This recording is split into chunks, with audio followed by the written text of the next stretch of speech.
Atos capítulo 4.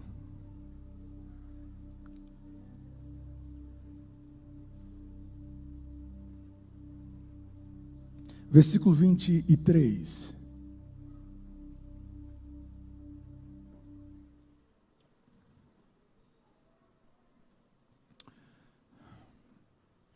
Eu gosto de aproveitar o auditório e lermos juntos.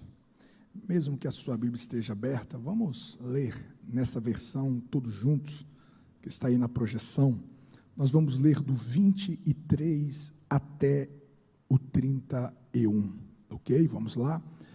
3, 2, 1. E solto eles foram para os seus, e contaram tudo o que lhes disseram os principais dos sacerdotes e os anciãos.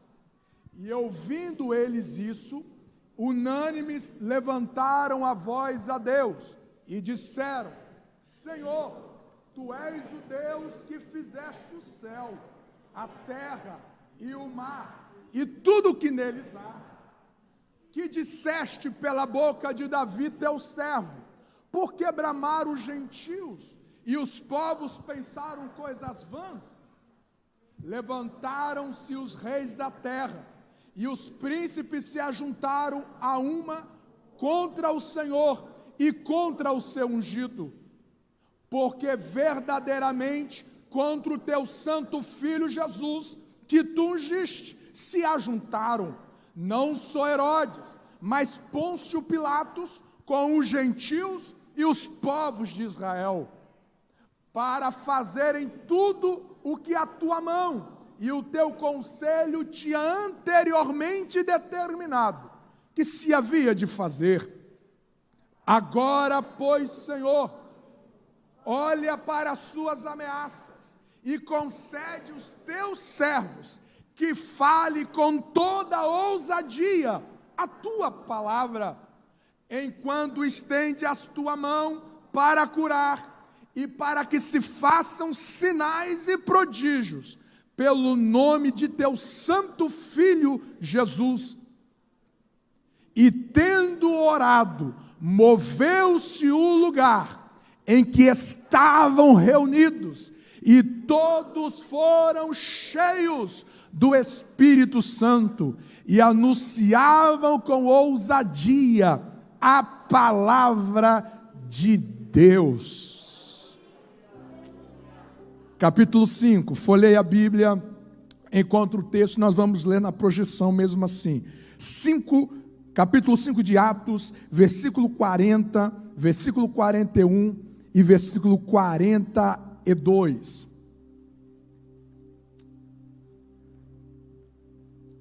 Diz assim: e concordaram com ele, e chamando os apóstolos, e tendo-os açoitado, mandaram que não falasse no nome de Jesus, e os deixaram ir. Versículo 41, todos nós. Retiraram-se, pois, da presença do conselho, regozijando-se de terem sido julgados dignos de padecer afronta pelo nome de Jesus. E todos os dias, no templo e nas casas, não cessavam de ensinar e de anunciar a Jesus Cristo. Folheie a sua Bíblia, Atos capítulo 12. Atos capítulo 12, versículo 1 ao versículo 5. Diz assim: e por aquele mesmo tempo, o rei Herodes estendeu as mãos sobre alguns da igreja, para os maltratar. Versículo 2, vocês comigo. E matou a espada Tiago, irmão de João. E vendo que isso agradara aos judeus, continuou, mandando prender também a Pedro. E eram os dias dos ázimos. E havendo-o prendido, o encerrou na prisão, entregando-o a 4 quaternos de soldados, para que guardassem, querendo apresentá-lo ao povo depois da Páscoa. Pedro, pois, era guardado na prisão, mas a igreja fazia contínua oração por ele a Deus. A nossa penúltima leitura, Atos capítulo 16, versículo 22, folheie a sua Bíblia em Atos, capítulo 16, versículo 22 ao versículo 25. E a multidão se levantou, unida contra eles. Eles quem? Paulo e Silas. E os magistrados rasgaram-lhes as vestes, mandaram açoitá-lo com varas. Versículo 23. E havendo-lhes dado muitos açoites, os lançaram na prisão, mandando ao carcereiro que os guardasse com segurança, o qual, tendo recebido tal ordem, os lançou no cárcere interior e lhes segurou os pés no tronco. E perto da meia-noite, Paulo e Silas oravam e cantavam hinos a Deus, e os outros presos os escutavam. Nós terminamos a leitura em 1 de Pedro, capítulo 2, 1 de Pedro, capítulo 2, versículo 21.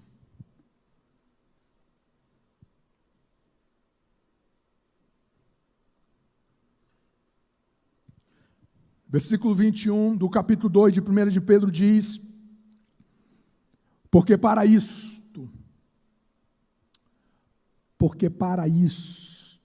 sois chamados. Chamados para quê? Pois também Cristo padeceu, Cristo sofreu por nós, deixando-nos o exemplo, para que sigais as suas pisadas. Ó Deus, torna-nos cativos a esta palavra, em nome de Jesus, em nome de Jesus. O contexto da igreja de 1 de Pedro era exatamente o contexto de muitos dos nossos irmãos que vivem hoje ao redor do mundo. Os cristãos haviam decidido seguir a Jesus. Ao contrário do judaísmo, agora eles eram alvo do império. Roma, o imperador de Roma, sentia-se ameaçado com essa nova religião, que não o adorava, que não o tinha como um Deus. E agora esses irmãos que receberam Jesus, começam a ser expulsos de casa, começam a perder os seus empregos, começam a ser discriminados, marginalizados. E agora esses irmãos, eles não tinham uma Bíblia como nós temos. E Pedro, sabendo desses irmãos espalhados pelo império, que estavam sofrendo perseguições, agora Pedro, ele escreve essa primeira epístola exatamente para encorajar esses irmãos, em meio à perseguição, em meio ao enfrentamento, em meio à proteção da fé deles. Eles recebem esta palavra como uma voz de encorajamento, como uma voz de fortalecimento para eles. E a palavra-chave dessa epístola é o texto que nós lemos, porque Pedro vai trazer a esta igreja sofredora, que a imagem pela qual eles precisam alimentar diante da perseguição é do Cristo pela qual eles aceitaram, porque este Cristo também sofreu, este Cristo também padeceu, ele também também foi açoitado, ele também foi perseguido. E o texto que nós lemos é exatamente o texto-chave da epístola. Os irmãos precisam olhar para o Cristo sofredor e sofrer como ele.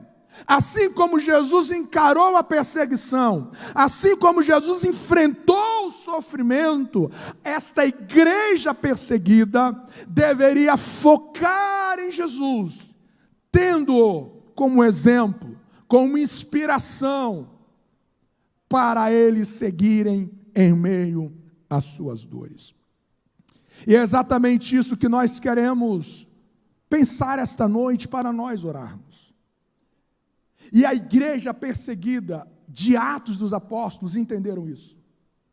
E a igreja ao longo da história entenderam isso. A igreja, os nossos irmãos que estão sendo perseguidos. E é importante você entender isso. Quando nós falamos a igreja perseguida, nós não estamos falando de alguém estranho. Nós não estamos falando de um segundo povo. Nós estamos falando da nossa igreja. Nós estamos falando dos nossos irmãos. Então não é a igreja que está sendo perseguida numa terceira pessoa. Somos nós que estamos sendo perseguidos. É os nossos irmãos. E essa noite eu vou deixar para que o Espírito aplique a você essa reflexão. Eu quero pensar rapidamente para nós orarmos sobre as verdades que os nossos irmãos perseguidos aprenderam com Cristo sofredor. O que esta igreja perseguida já entenderam em relação ao Cristo, em relação ao Evangelho. E nós, fazendo parte dessa mesma igreja, precisamos nesse dia de hoje ter essa mesma consciência, ter essa mesma reflexão. A primeira coisa que esses irmãos aprenderam ao olhar para o sofrimento de Jesus é que o sofrimento, ele não é uma consequência de uma irresponsabilidade. O sofrimento não é uma consequência de uma irresponsabilidade. O sofrimento é a causa de uma injustiça. Pedro vai falar sobre isso na sua epístola. Pedro vai dizer que nenhum de vocês padeça como homicida, ou ladrão, ou malfeitor, ou como que se intromete em negócios alheios.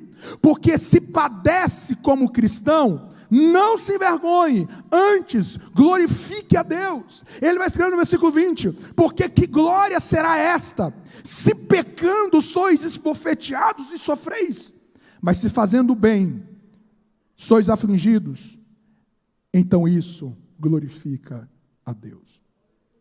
A igreja sofredora, eles não estão presos porque traíram a esposa.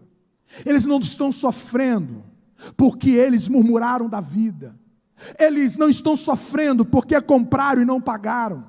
Eles não estão sofrendo porque eles perderam bens por negócios mal feitos. Eles não estão sofrendo por decisões e escolhas impensadas, insensatas, não sábias, tolas.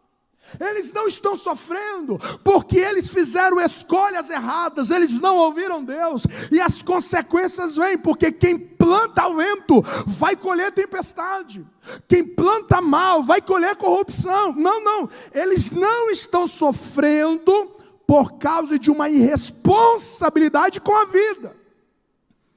Este homem não está sofrendo porque perdeu a família, porque ele não tratou essa mulher como devia. Ele é um abusador, ele é um violento, então a mulher não aguentou, o separou e agora ele perdeu tudo. Ele está... Não. Esses homens e essas mulheres sofreram por causa de uma injustiça. Não foi por causa de pecado que eles ficaram brincando com o pecado. Não. Eles sofreram. Não foi porque eles deixaram de orar. Não foi porque eles deixaram de se entregar ao Senhor. Não é porque eles eram avarentos. Não. Eles sofreram simplesmente por causa da santidade. Eles sofreram porque eles temiam demais ao Senhor. Eles sofreram, estão sofrendo, é por causa da integridade, é por causa da fidelidade. fidelidade ao Senhor. Não é sofrimento por causa da cobiça, não é o sofrimento por causa de um orgulho, não é um sofrimento por causa de um ego ferido, é um sofrimento por causa da injustiça. Não há causa para eles sofrerem, não havia justificativas para eles sofrerem, a não ser porque eles amaram ao Senhor, porque eles amam ao Senhor apaixonadamente, e por esta razão eles sofrem, exatamente como Jesus.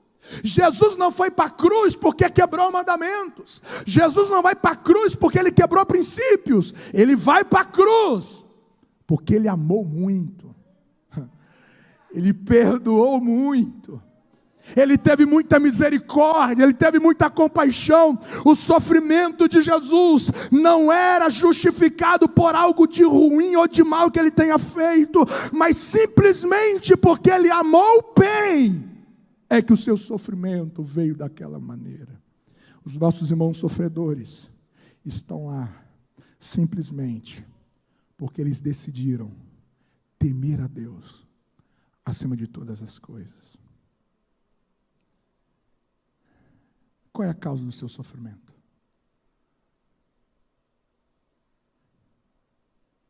Você que diz assim, eu não aguento mais essa vida. Tá, por que você não aguenta mais essa vida? Você está sofrendo porque você está honrando tanto a Deus. Você está sofrendo porque você está honrando as Escrituras. Qual é a causa do seu sofrimento? Não estou a dizer que se você erra na vida, se você faz decisões erradas em alguma área da sua vida, e quando a consequência vem, Deus te desampara. Não, a Bíblia diz que onde abundou o pecado, superabundou a graça. Uma vez que você se quebranta, uma vez que você se arrepende, a misericórdia de Deus está lá. Mas lembre-se que quando Jesus pensou no sofrimento da igreja, Ele não pensou em um sofrimento de uma irresponsabilidade, porque tem muita gente sofrendo pelas suas irresponsabilidades. Perder o casamento não é provação, não, é porque não cumpriu o seu papel, não cumpriu a sua função de marido, de esposa, de pai, de mãe, de filho, de um servo de Deus, de uma serva de Deus. Quando nós olhamos para os nossos irmãos, eles não estão lá por causa da mentira, eles não estão lá porque pecaram, eles estão lá porque eles não negociaram a sua integridade de temer e de honrar ao Senhor. Você me entende? Diga amém. Nós aprendemos com esses irmãos, com os nossos irmãos, que o sofrimento não é uma fábrica de vítimas.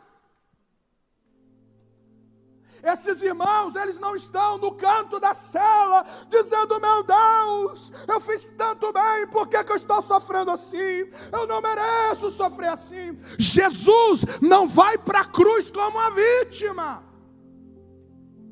Esses homens não entram nas suas celas lamentando, por que isso me aconteceu? Eu pensei que amar a Jesus seria diferente, eu pensei que seguir a Jesus seria mais fácil. Ai meu Deus, ai, não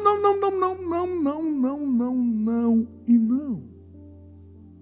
Pesquise sobre esses irmãos e você verá que são unânimes. Eles não pedem para Deus tirar eles de lá.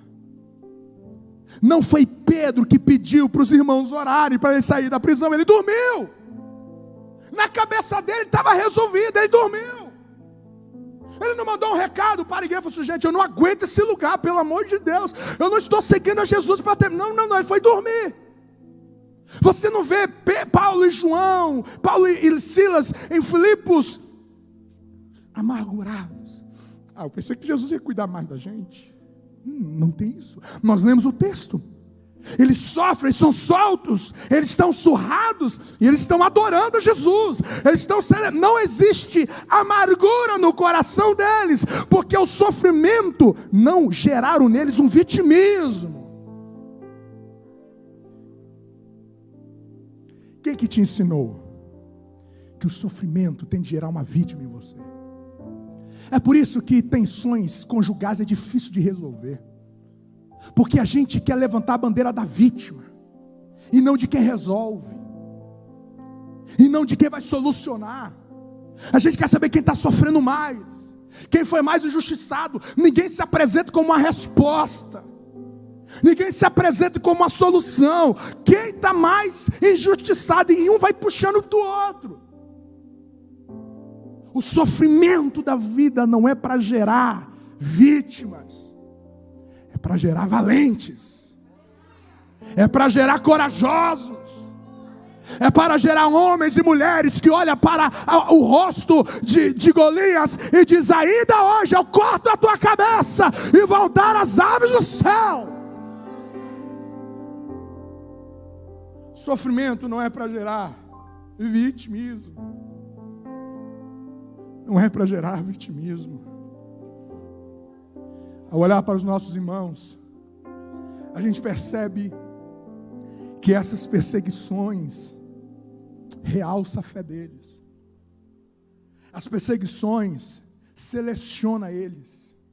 Não, você não vai encontrar numa prisão crente meia boca. Você não vai encontrar um crente assim pela metade. Eu vou brincar esse negócio de ser crente. Eu vou ser crente lá de vez em quando. Não existe isso.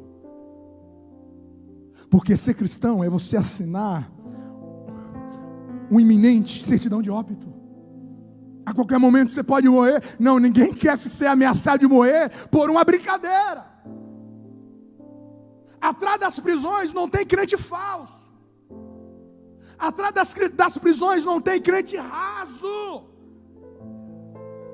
Não tem aquele crente com um pé na igreja e outro. Não existe isso.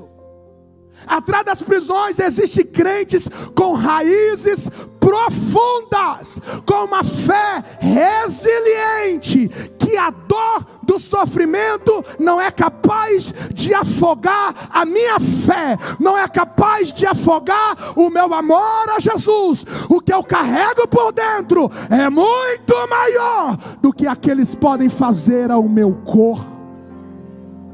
Uma fé resiliente.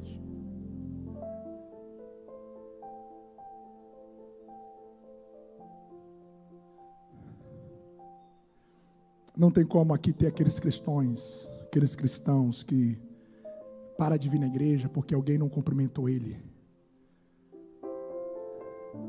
Não, aqui não tem aqueles cristãos que deixam de vir na igreja porque o culto terminou no horário errado. Aquele cristão, eu não vou marcar na igreja porque aquele estacionamento, quanta raiva eu já passei naquele estacionamento. Aquele crente assim, que qualquer coisa ele deixa de congregar. Aquele crente que choveu de manhã, ele disse: choveu hoje, eu não vou na igreja. Não. A fé desses homens, dessas mulheres, é uma fé resiliente. É uma fé que suporta pressão. É uma fé que suporta pancada.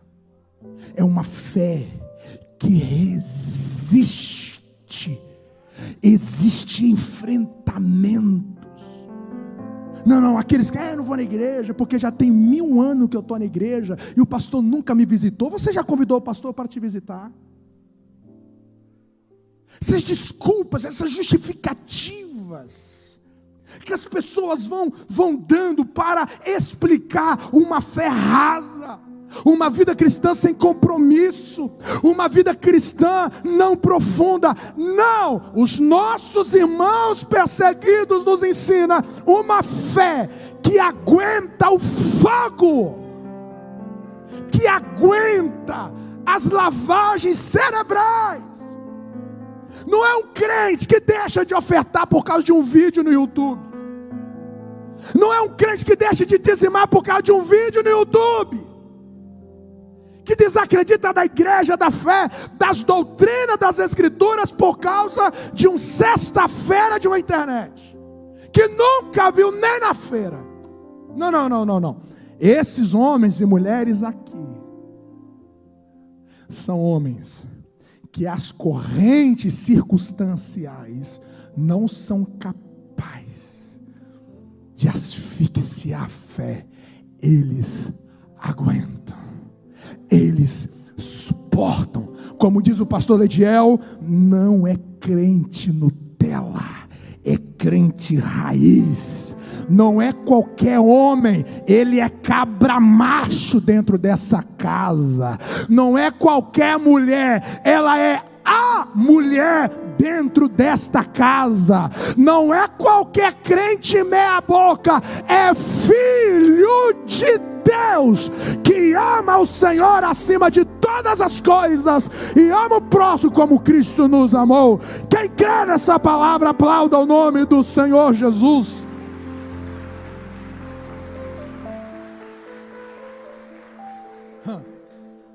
Eu olho para os nossos irmãos perseguidos e nós aprendemos que essas tribulações que sobrevêm a eles não desfigura a identidade de Deus. Você não vê eles questionando: será que Deus é bom? Se Deus fosse bom, eu não ia perder esse emprego. Se eu fosse bom, eu não receberia esse diagnóstico. Se Deus fosse bom, eu não teria que estar passando por isso. Se Deus fosse bom, eu não estaria sofrendo tanto assim. Não, eles estão resolvidos. Nós lemos no texto, eles estão: bendito seja o Deus Criador dos céus e da terra e de tudo que neles há. Eles estão resolvidos. O que acontece aqui, o que acontece dos meus inimigos a mim e ao meu corpo, não altera. Jesus estava na cruz, Jesus estava dilacerado, Jesus estava torturado, Jesus estava cheio de hematomas, irreconhecível. Ele estava no ápice da sua dor física, no ápice da sua dor emocional, ele estava no ápice da pressão espiritual, e no meio deste grande sofrimento, os últimos suspiros dele foi: Pai, estou sofrendo, mas o Senhor não deixa de ser meu Pai. Está doendo, mas o Senhor continua sendo meu Pai. Nas tuas mãos eu entrego o meu espírito. A minha dor não atrapalhou a tua identidade. O Senhor continua sendo bom, o Senhor continua sendo amor, o Senhor continua sendo misericórdia, o Senhor continua sendo o Senhor. O Senhor é o meu Pai. Nada vai mexer na identidade do meu Deus. Está resolvido. Não vou questionar quem Deus é. Não vou achar que por causa da minha dor Ele deixa de ser Deus, Ele deixa de ser bom. Essa igreja aprende que a identidade de Deus, ela é intacta. Ela é intacta. Em nenhum momento Deus será injusto. Em nenhum momento Deus falhará comigo. Em nenhum momento Ele deixará de me amar. Em nenhum momento Deus deixará de ter misericórdia a mim. Esses meus irmãos me ensinam que as lutas não anulam a identidade deles em Cristo. Quantas lavagens cerebrais que os nossos irmãos sofrem. E essas lavagens cerebrais é exatamente para eles negarem quem eles decidem ser. Esses enfrentamentos é exatamente para eles desistirem de ser quem eles são. Mas eles estão resolvidos. Eles não vão rasgar a sua identidade. Eu sei quem eu sou. Eu sou um salvo. Eu sou um cristão. Eu sou um filho de Deus. Está doendo. Está difícil. Mas isso não vai roubar de mim quem eu sou. O que acontece hoje é que no momento dos dias difíceis, nos momentos de tensões, nós pegamos a nossa identidade e entregamos nas mãos das pessoas. A gente entrega a nossa identidade na mão do marido, aí no momento da crise ele fala algo. Olha o que ele falou de mim. Aí você pega o que ele falou, que te definiu no momento de crise, no momento de ira, no momento de insensatez. Aí você olha no espelho e acha que você é aquilo. Você pega a sua identidade e coloca na mão daqueles que te invejam. Aí elas te definiram. E eles te definiram. Aí você pegou aquela definição e você acreditou naquilo. Não. Tu não és o Cristo. Tu não és o Messias. Tu não és Deus. Essas eram as vozes que gritavam a Jesus na cruz. Mas uma semana antes, Jesus ouviu do Pai, pela segunda vez, a primeira no Jordão, e agora no Monte da Transfiguração, ele ouviu uma voz que veio do céu dizendo: este é o meu filho amado. A minha identidade veio de cima, e se ela veio de cima, a minha identidade está na mão de Deus, e eu não entrego na mão de ninguém. Não deixarei de ser quem eu sou. Não é a sua ira, não é a sua insensatez que vai roubar a minha identidade. Não é uma trancada no trânsito que vai roubar a minha identidade. Não é um maltratamento no trabalho que vai roubar a minha identidade. Eu sei quem eu sou. Não é uma tentação de imoralidade que vai roubar a minha identidade de marido. Não é uma tentação sexual que vai roubar a minha identidade de um homem segundo Deus. Eu sei quem eu sou, e eu não nego isso, e eu não negocio isso. O diabo quer que você rasgue a sua identidade, porque se você rasga a sua identidade, você perde toda a sua referência de existência. Esses homens estão sofrendo, mas o sofrimento não anula a identidade que eles sabem que tem em Cristo Jesus. Quem me entende esta noite, aplauda o nome do Senhor Jesus.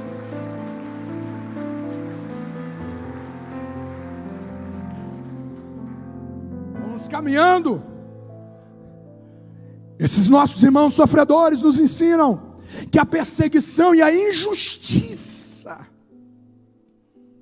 não cancela a consciência de missão.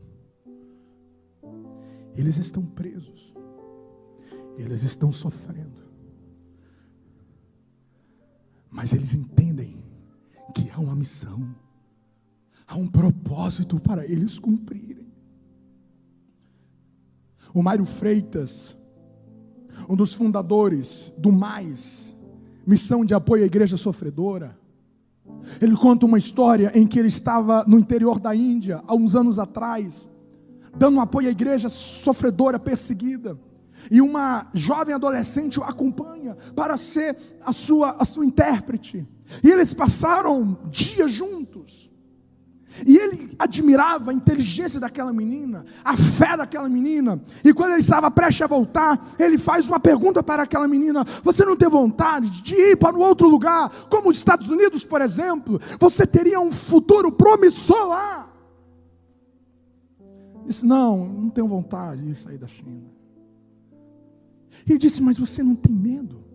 Você não tem medo de morrer aqui? Você tem parentes que já morreram, você tem parentes que estão presos.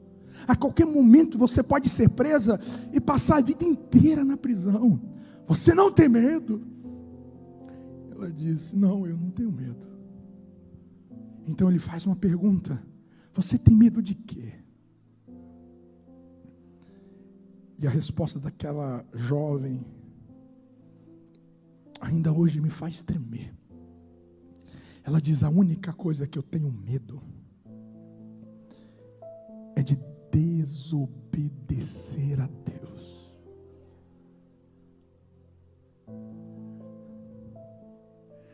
Falo: Deus, a gente tem tanto medo. A gente tem medo de morrer. Tem gente que tem medo de ficar pobre. Tem gente que tem medo de ficar feio, medo de ficar velho.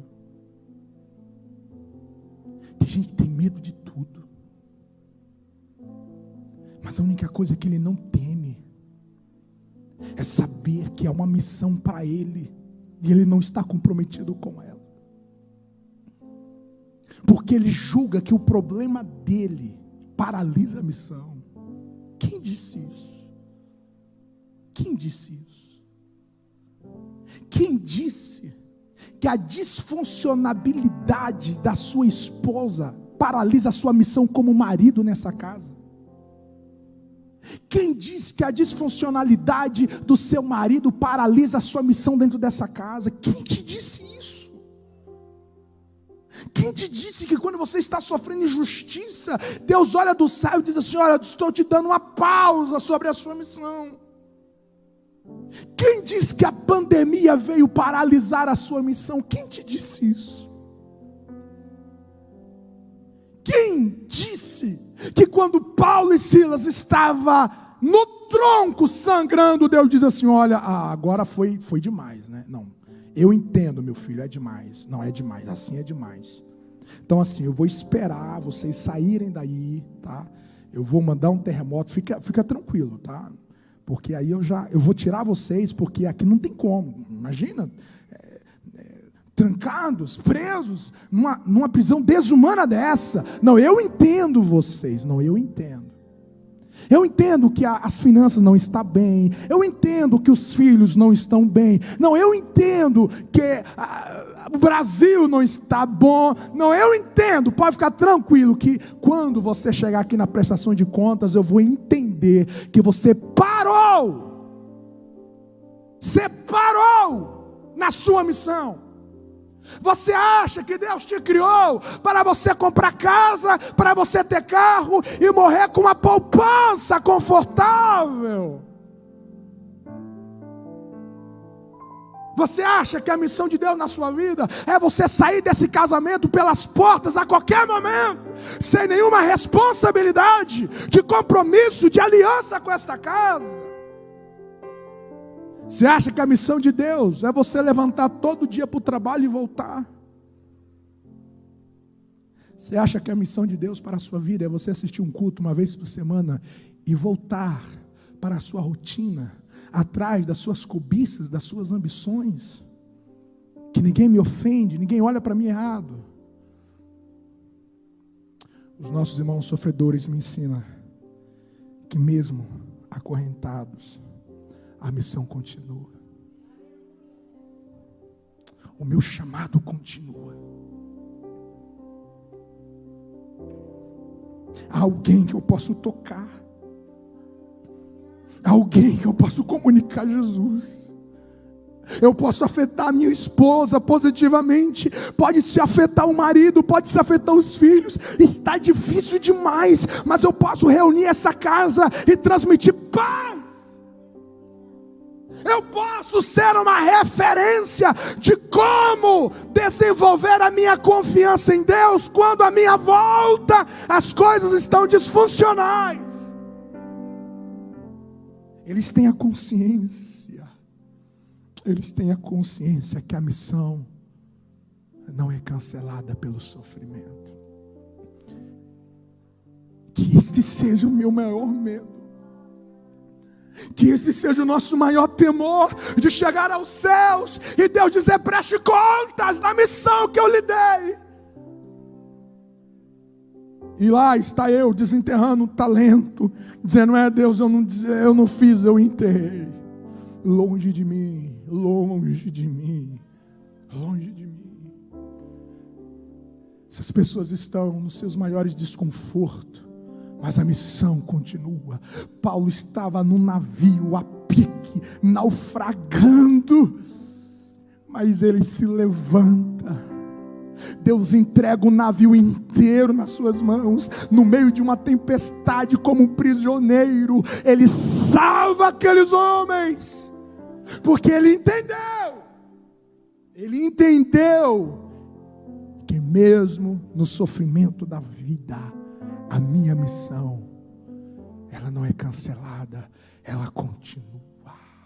Você está em missão. Quem me entende, diga amém. Eu vou terminando dizendo que os nossos irmãos perseguidos me ensinam que há uma graça especial para dias difíceis. Não pense que esses homens entram nessas prisões e eles se sentem abandonados. e este sentimento é padrão em suas vidas. Não. Nós vamos orar pela Eritreia. Poucos anos atrás, uma jovem chamada Ellen Berrani grava um CD, arrebata jovens para Jesus. O governo se sente ameaçado, aprende em um container, no deserto. Mais de 50 graus durante o dia. Um forno. De madrugada. Ia a graus negativos. Quantas vezes ela teve as suas pernas quebradas pelos espancamentos. Não foi apenas uma vez que ela foi estuprada. Violência, mais violência. E teve um dia que ela foi terrivelmente espancada. E quando ela é devolvida para o container, quando eles lançam ela no container, ela começa a sorrir descontroladamente.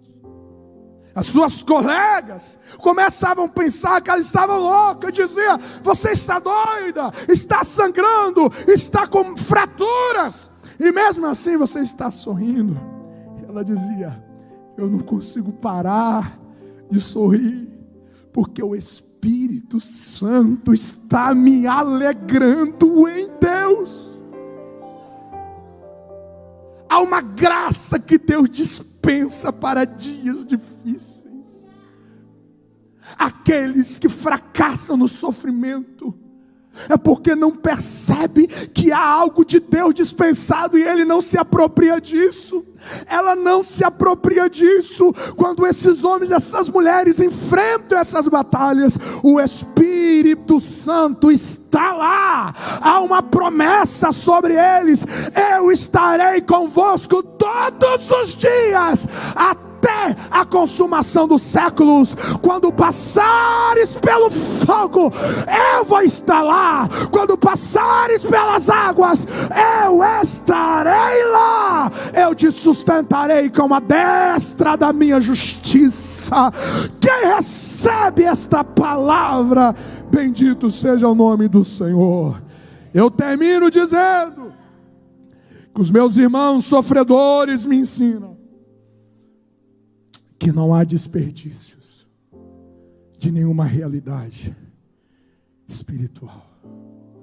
Já foi dito aqui esta noite.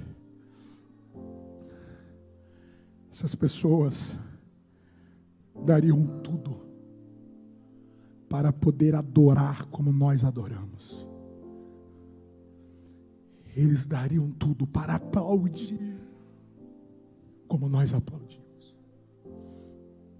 Eles dariam tudo para ter uma orquestra, para eles poderem cantar, levantar as mãos e poder gritar: eu te adoro, ó Jesus, eu te amo, meu Senhor. Mas eles não podem, porque eles estão escondidos. Se o vizinho souber, suspeitar, eles serão presos. Eles serão mortos. Por isso que quando chega no momento da reunião, esse é um momento sagrado. Eles não perdem nada, Existem lugares que tudo que eles têm é uma folha. E tudo que eles dariam era saber a continuidade da história, porque estava numa outra página. Mas eles não têm a Bíblia completa. Eles não têm. Mas o que eles têm, eles valorizam. Eles valorizam a comunhão, eles valorizam o louvor. É realidade espiritual, é isso que nós temos. Então eles valorizam, eles experimentam, eles choram. Não tem som, não tem música, eles choram. Às vezes não tem nem Bíblia. Eles se reúnem com hinos. O Ronaldo Lindório, quando ele traduziu o livro de Atos para os concombas, ele havia traduzido Lucas, e agora ele estava traduzindo Atos. Ele terminou de ler, ele não pregou, ele só leu debaixo de uma árvore. Ele leu juntamente com 4 obreiros, líderes ali daquela tribo a qual ele discipulava. E quando eles terminaram de ler Atos dos Apóstolos, eles foram tomados numa alegria, eles foram tomados numa presença que chegou quase horas, uma êxtase sobrenatural, chorando, louvando. A presença de Deus os envolveram de uma maneira poderosa. Quando aquele momento terminou, um daqueles irmãos disse: pastor Lindório, eu tenho um sonho de ir ao Brasil, porque nós só temos 2 livros na Bíblia. Nós terminamos de ler Atos dos Apóstolos, só 2 livros que nós temos, e olha o que nós sentimos. Eu fico imaginando a igreja brasileira que tem a Bíblia inteira. Como que deve ser o culto de vocês? Como que deve ser a fé de vocês? O Lindório vai deitar. Ele fala: Deus, não deixa ele não. Não deixa ele não. Porque nós estamos obesos espirituais. Muitos de vocês nem carregam mais Bíblias. Muitos de vocês não leem a Bíblia. Não meditam na Bíblia. Mas para que eu faria? Estão cheios. Não falam de Jesus a ninguém. Não aplicam essa palavra ao redor da mesa. Não pastoreia através dessa palavra. E a Bíblia diz que a alma farta pisa em favos de mel. Então tem muitos que no meio da pregação vai embora, como se nada tivesse acontecido. Tem gente que o pastor está pregando, ele está vendo Facebook, Instagram, WhatsApp, sem nenhuma culpa. Esses nossos irmãos, ele nunca iria desperdiçar uma comunhão dessa. É valioso demais. É valioso demais. Eles nunca trocariam uma ceia por causa de futebol. Eles não queriam trocar uma ceia por causa de uma série. Eles nunca iriam desvalorizar, colocar culto, comunhão, Bíblia, louvor, adoração, celebração a níveis de coisas efêmeras. Eles sabem o valor disso. Eles sabem o valor disso. Eles sabem. Não queira saber como Cristo vai tratar a gente no dia do juízo. O descaso que nós temos com as Escrituras. O descaso que nós temos com a comunhão. O descaso que nós temos com a adoração. Hino vibrante, mensagem vibrante. E a gente com a mão no bolso, com a alma trancada, com os olhos arregalados, como se estivéssemos assistindo um espetáculo. Não envolve, não se entrega, não se rende, não adora, não participa, não celebra. Não se engane, os céus está a observar cada detalhe do que você faz com o ar que Deus te dá. Não se engane, Deus te deu o ar, Deus te deu a respiração, para que você venha o bem dizer com tudo que há em ti. Com tudo que há em ti, é para bem dizer ao Senhor. Esses irmãos não desperdiçam momento de comunhão, momento de palavra, eles não desperdiçam. E eu termino dizendo que esses irmãos nos dão uma aula de uma profunda esperança pelo céu. Eles estão dispostos a serem separados de filhos. Eles estão dispostos a serem separados do cônjuge. Eles estão dispostos a se levarem para campo de concentrações, onde que passarão fome, morrerão de fome, em campos de trabalho, escravo, no frio, estarão nus, recebendo banho gelado. Mas o que faz essas pessoas? aguentarem tudo isso sem pecar, é porque eles têm absoluta certeza do céu. Eles acreditam no céu. Eles acreditam na vida eterna. O desconforto da terra não há de ser comparado com a glória que os espera após a morte. Eles são movidos tão poderosamente por isso, que eles estão dispostos a sofrer desumanamente, porque eles sabem, como disse Rick Baxter, nenhum ganho debaixo do sol compensará a perda do céu. Mas não há nenhum sofrimento capaz de impedir o gozo eterno do céu a nos esperar. Há uma esperança que os move. Por causa dessa esperança, eu não vou brincar com o pecado. Por causa da esperança, eu não vou brincar de ser crente. Por causa dessa esperança, a pandemia não vai esfriar a minha fé. Por causa dessa esperança, eu estou disposto a amar gente, a servir pessoas, a perdoar pessoas, a ter misericórdia de gente, a ter compaixão de gente.